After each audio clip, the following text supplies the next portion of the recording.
యూపీఎస్సీకి prepare అవ్వాలనుకుంటున్న ప్రతి ఒక్క స్టూడెంట్కి గోల్డెన్ ఆపర్చునిటీ.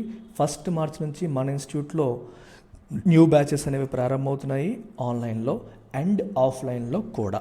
ఆఫ్లైన్కి కూడా సేమ్ ఫీజే వర్తిస్తుంది. 29 ఫెబ్లోపు జాయిన్ అయ్యే వాళ్ళకి ఈ 48,000 రూపీస్ ఫీజు అనేది వర్తిస్తుంది. 1 మార్చ్ నుంచి కొత్త బ్యాచెస్ అనేవి ప్రారంభమవుతాయి అండ్ కోర్స్ పైన మీకు లైఫ్ టైం వ్యాలిడిటీ కూడా మనం అందిస్తున్నాం.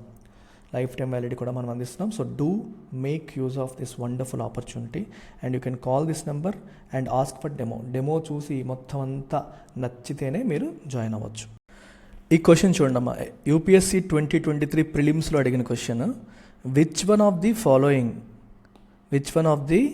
Following activities of Reserve bank of India is considered to be part of sterilisation? So వీటిలో స్టెరిలైజేషన్ కింద ఏది కన్సిడర్ చేయొచ్చు అని అంటున్నారు. Conducting open market operations, oversight of settlement and payment systems, debt and cash management for central and state governments, regulating the functions of non banking financial institutions అని 4 options ఇచ్చారు. అసలు ఈ question ఎలా answer చేస్తాం? First మనకి sterilisation అంటే ఏంటో తెలియాలి. స్టెరిలైజేషన్ అంటే ఏంటో తెలిస్తేనే కదా మనం ఆన్సర్ చేయగలుగుతాం. So let's look at what is sterilisation. చాలా జాగ్రత్తగా వినండి. స్టెరిలైజేషన్ అంటే అర్థం ఏంటి? మనకి ఎకానమీలో ఫారిన్ ఎక్స్చేంజ్ ట్రాన్సాక్షన్స్ వల్ల, ఫారిన్ ఎక్స్చేంజ్ ఇంటర్వెన్షన్స్ వల్ల, ఫారిన్ ఎక్స్చేంజ్ ట్రాన్సాక్షన్స్ వల్ల కొన్నిసార్లు డొమెస్టిక్ మనీ సప్లైలో మార్పులు వస్తాయి. సో డొమెస్టిక్ మనీ సప్లై అనేది కొన్నిసార్లు విపరీతంగా పెరిగిపోవచ్చు లేదా తగ్గిపోవచ్చు. సో విపరీతంగా మనీ సప్లై పెరిగిపోతే obviously that leads to inflation కదా. ఇట్లాంటి నెగిటివ్ ఎఫెక్ట్స్ అనేవి వస్తూ ఉంటాయి. ఫారిన్ ఎక్స్చేంజ్ ట్రాన్సాక్షన్స్ వల్ల, ఫారిన్ ఎక్స్చేంజ్ ఇంటర్వెన్షన్స్ వల్ల డొమెస్టిక్ ఎకానమీలో వచ్చే నెగిటివ్ ఎఫెక్ట్స్ని కౌంటర్ బ్యాలెన్స్ చేయడం కోసం ఆర్బీఐ తీసుకునే యాక్టివిటీస్ని మనం స్టెరిలైజేషన్ అని చెప్పేసి అంటాం. ఆర్బీఐ తీసుకునే యాక్షన్స్ని మనం స్టెరిలైజేషన్ అంటాం. మీకు ఒక ఎగ్జాంపుల్ చెప్తే మీకు స్టోరీ ఏంటనేది అర్థమైపోతుంది. ఇప్పుడు రిజర్వ్ బ్యాంక్ ఆఫ్ ఇండియా ఉంది. So reserve bank of India అనేది let's assume it is buying lot of dollars అనుకోండి. ఎక్కువగా డాలర్స్ అనేవి రిజర్వ్ బ్యాంక్ ఆఫ్ ఇండియా కొంటుంది అనుకోండి మార్కెట్ నుంచి, from forex market.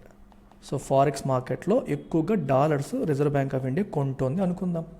So reserve bank of India ఎక్కువగా dollars కొనడం వల్ల ఏమవుతుంది? డాలర్స్ కొనాలంటే ఆర్బీఐ ఏం చేయాలి? రూపాయలు రిలీజ్ చేయాలి. సో ఆర్బీఐ రిజర్వ్స్లో ఉన్న రూపీస్ అనేవి సిస్టంలోకి వచ్చేస్తాయి. సో ఆర్బీఐ నుంచి మన డొమెస్టిక్ సిస్టంలోకి రూపీలు వచ్చేస్తున్నాయి. ఆర్బీఐ ఏం చేస్తుంది? డాలర్స్ కొంటుంది. సో సిస్టమ్ నుంచి డాలర్స్ ఆర్బీఐ దగ్గరికి వెళ్తున్నాయి అండ్ ఆర్బీఐ నుంచి రూపీస్ అనేవి సిస్టంలోకి వస్తున్నాయి. ఎప్పుడైతే రూపీ సిస్టంలో ఎంటర్ అవుతాయో మనీ సప్లై అనేది పెరిగిపోతుంది. ఎప్పుడైతే మనీ సప్లై పెరుగుతుందో in general you know that it leads to inflation. Money supply బాగా పెరిగిందంటే అది ఇన్ఫ్లేషన్కి దారితీస్తుంది. ఎందుకని? More money is floating in the system. So కాబట్టి వస్తువులు మరియు సేవలు అంటే గుడ్స్ అండ్ సర్వీసెస్కి డిమాండ్ పెరుగుతుంది. ఎందుకు పెరుగుతుంది? Because more money is in the system. Money ఎక్కువ ఉంటేనే కదా గుడ్స్ అండ్ సర్వీసెస్ కొనేవాళ్ళు ఉంటారు. సో సిస్టంలోకి మనీ వచ్చిందంటే ఆబ్వియస్గా గుడ్స్ అండ్ సర్వీసెస్కి డిమాండ్ పెరిగిపోయి అది ఇన్ఫ్లేషన్కి దారి తీయవచ్చు. మరి ఇది ఒక నెగిటివ్ ఎఫెక్ట్. ఈ నెగిటివ్ ఎఫెక్ట్ని న్యూట్రలైజ్ చేయడం కోసం ఆర్బీఐ ఏం చేయొచ్చు? RBI can go for something called open market operations. మరి ఓపెన్ మార్కెట్ ఆపరేషన్స్ అంటే ఏం చేయొచ్చు అంటే RBI can sell government bonds. ఒకవేళ ఆర్బీఐ తన దగ్గర ఉన్న గవర్నమెంట్ బాండ్స్ అమ్మింది అనుకోండి. Imagine it is selling the government bonds in open మార్కెట్లో ఆర్బీఐ గవర్నమెంట్ బాండ్స్ అమ్మింది అనుకుందాం. ఇప్పుడు ఆర్బీఐ బాండ్స్ అమ్మినప్పుడు మరి ఇది ఎవరు కొనాలి? బ్యాంక్స్ కావచ్చు, ఎవరన్నా కొంటారు కదా. So when people by these bonds, let's assume banks ఈ బాండ్స్ కొనుక్కున్నాయి అనుకోండి.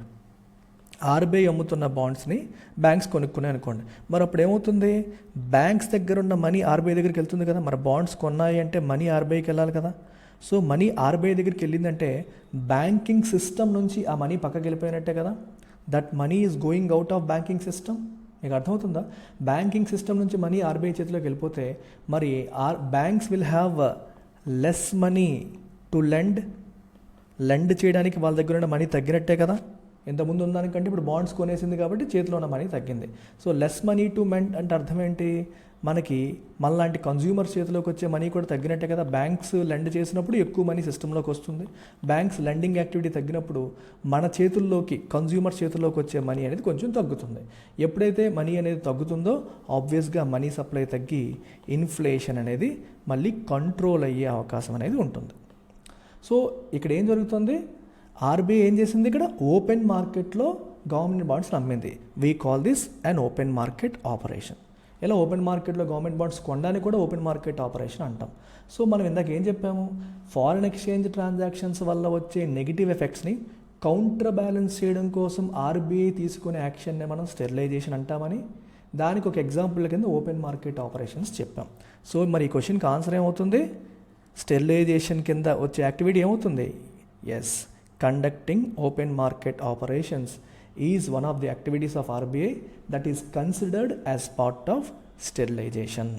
సో కాన్సెప్చువల్ క్లారిటీ మనకుంటే క్వశ్చన్స్ మనం చాలా ఈజీగా ఆన్సర్ చేయగలుగుతాము.